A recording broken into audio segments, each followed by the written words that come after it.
Hello everybody.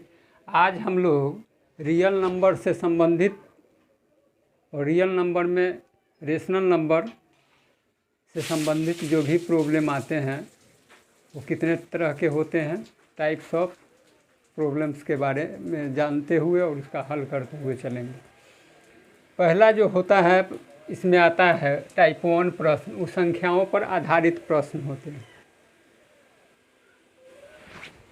N indicate करता है natural number के, एन नेचुरल नंबर को इंडिकेट करता है और नेचुरल नंबर 1, 2 से लेकर के अनंत तक होती है। डब्ल्यू जो है वो होल नंबर को इंडिकेट करता है, सूचित करता है वो। और डब्ल्यू इक्वल टू क्या होता है, अगर इसको सेट में देखें तो W equal to 0, 1, 2 to infinity.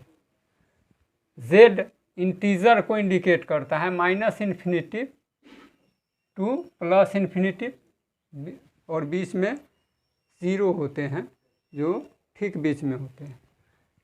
Q rational numbers को इंडिकेट करता है। क्यू रेशनल नंबर P/Q के फॉर्म में जो भी आते हैं वे रेशनल नंबर कहलाते हैं, या P/Q के रूप में लाया जा सकता है, उसको रेशनल नंबर कहते हैं। रियल नंबर को R से इंडिकेट करते हैं। रेशनल और इरेशनल दोनों को हम रियल नंबर कहते हैं। तो संख्याओं पर आधारित प्रश्न यदि है आता है तो आप इसमें एक चीज़ जानिएगा।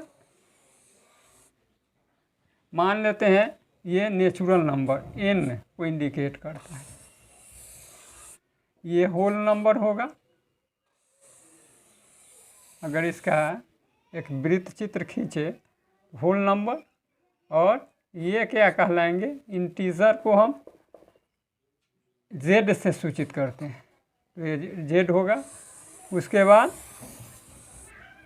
इंटीजर के बाद रेशनल नंबर क्यू से सूचित करते हैं, और तब जो है सभी ये आता है रियल नंबर। हम देखते क्या है इसमें, सभी संख्या जो है वो रियल नंबर होते हैं। नेचुरल नंबर, होल नंबर और इंटीजर, रेशनल नंबर सब होल नंबर होते हैं, सब रियल नंबर होते हैं। अब देख रहे हैं अगर रियल नंबर को हटा दिया जाए तो नेचुरल नंबर, होल नंबर और इंटीजर जो है रेशनल नंबर होते हैं। रेशनल नंबर को भी छाड़ दीजिएगा तो नेचुरल नंबर, होल नंबर जो है इंटीजर में आते हैं, और होल नंबर में नेचुरल नंबर आते हैं। तो इस पर आधारित प्रश्न आते हैं।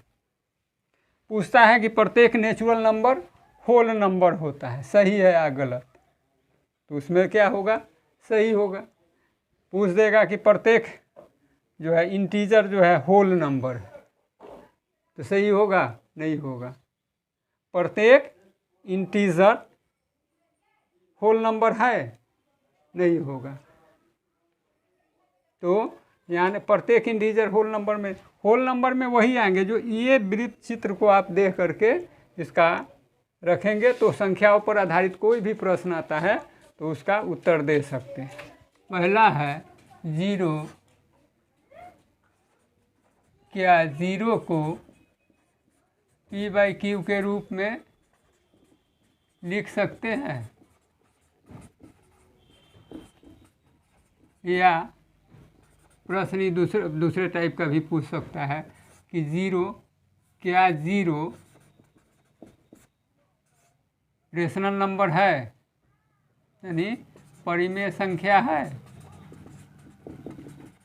तो सॉल्यूशन इसका क्या होगा, सॉल्यूशन एक में है, P/Q के रूप में लिख सकते हैं, यानी 0/1, 0/2, 0/3 सो ऑन, अनगिनत हम लिख सकते हैं। एक परिमेय संख्या को हम अनगिनत रूप में उसको लिख सकते हैं, उसी को इक्विवेलेंट फ्रैक्शन बोला जाता है। दूसरा आ सकता है प्रश्न इसमें, क्या सभी प्राकृत संख्याएं, सभी या प्रत्येक सभी प्राकृत संख्याएं नेचुरल नंबर होल नंबर है यानी पूर्ण संख्या है। सभी प्राकृत संख्या पूर्ण संख्या है। अरे सभी प्राकृत संख्या पूर्ण संख्या नहीं है, सभी प्राकृत संख्या पूर्ण संख्या है, होता है, क्योंकि प्राकृत संख्या एक से शुरू होता है अपूर्ण संख्या, तो सभी प्राकृत संख्या पूर्ण संख्या होता है। सभी प्राकृत संख्या पूर्ण संख्या होता है। अब पूछेगा कि सभी इंटीजर पूर्ण संख्या है, सभी पूर्णांक संख्या पूर्ण संख्या है।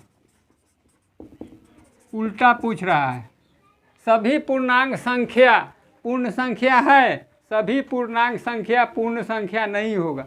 सभी पूर्ण संख्या पूर्णांक संख्या होता है, सभी पूर्ण संख्या पूर्णांक संख्या होता है, लेकिन सभी पूर्णांक संख्या पूर्ण संख्या नहीं होता है। तो इस तरह के प्रश्न आते हैं। टाइप 2 में जो है परिमेय संख्याओं का शांत या अशांत होने की पहचान और उसका दशमलव में लिखने पर आधारित प्रश्न, कौन से शांत होंगे और कौन से अशांत आवर्त में आएंगे, यानी कौन टर्मिनेटिंग होगा और कौन नॉन टर्मिनेटिंग और रिपीटिंग। तो इस पर आधारित है हम जान सकते हैं कि कौन टर्मिनेटिंग है। तो निम्न संख्याओं में किन किन को शांत और शांत दशमलव में और किन किन को अशांत दशमलव में लिख सकते हैं। तो यहाँ देखिए पहला प्रश्न है 2/13 है, यानी 2/13 क्यू के स्थान पर 13 है। और हम जानते हैं कि जो क्यू होते हैं वह 2 to the power m × 5 to the power n के रूप में हो या 2 के और 5 के गुणनखंड हो, तभी वो जो है शांत होगा, नहीं तो अशांत होगा। तो यहाँ अदर कोनो जो है प्राइम नंबर के गुणनखंड होते हैं, दूसरा कोई भी प्राइम नंबर के गुणनखंड होंगे, तो यह क्या होगा, अशांत आवर्त में आएगा। अशांत means non terminating but repeating, जिसको रेकरिंग बोलते हैं। इसको अगर भाग देते हैं 2 में 13 से तो क्या होगा, 20 होगा। 1 13 7 5 इस तरह से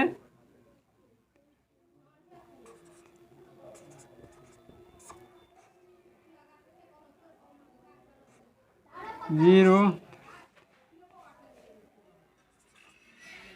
104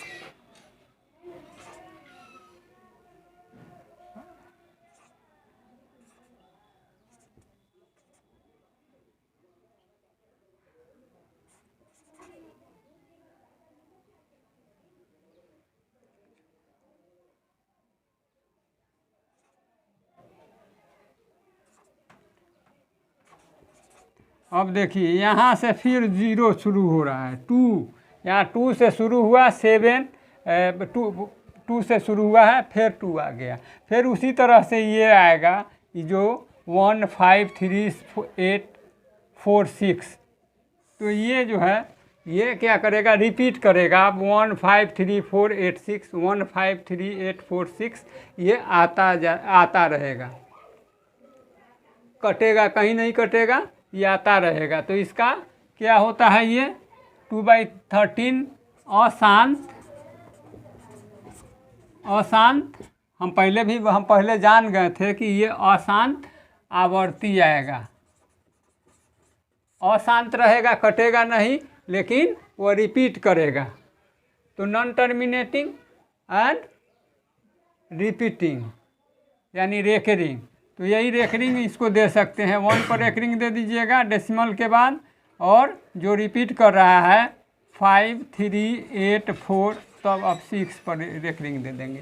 तो ये पता चल जाएगा कि रिपीट करता है। 2 तरीका है, इस पर एक चिन्ह खींच देंगे ऊपर में लाइन, या उस पर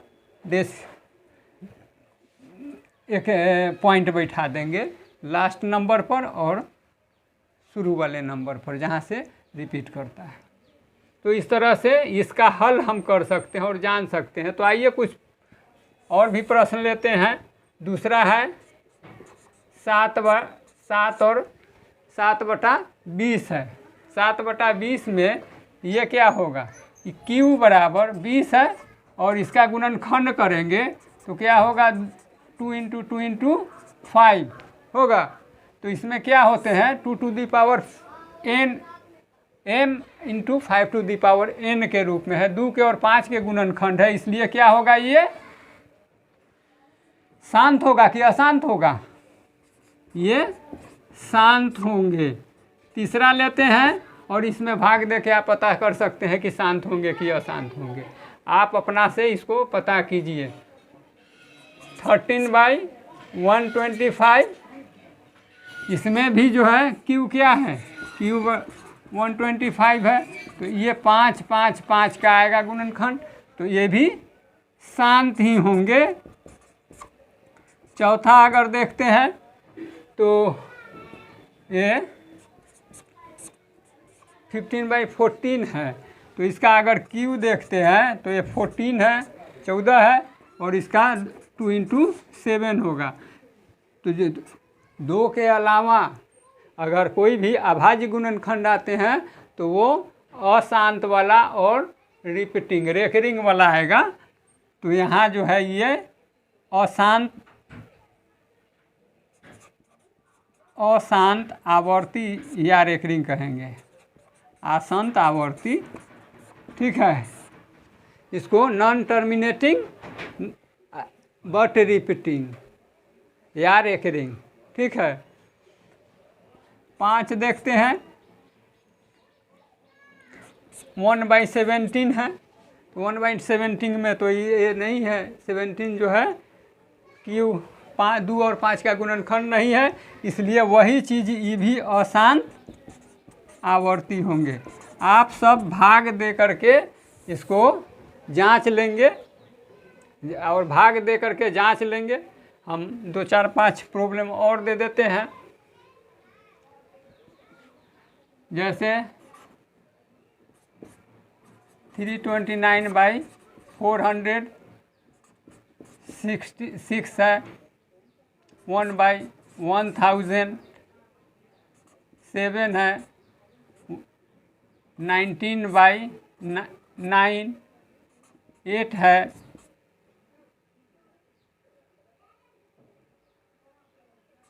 3/20 75 9 है, 1/9 10 है, 20/49। तो इस तरह से आप इस प्रश्न का हल निकाल सकते हैं।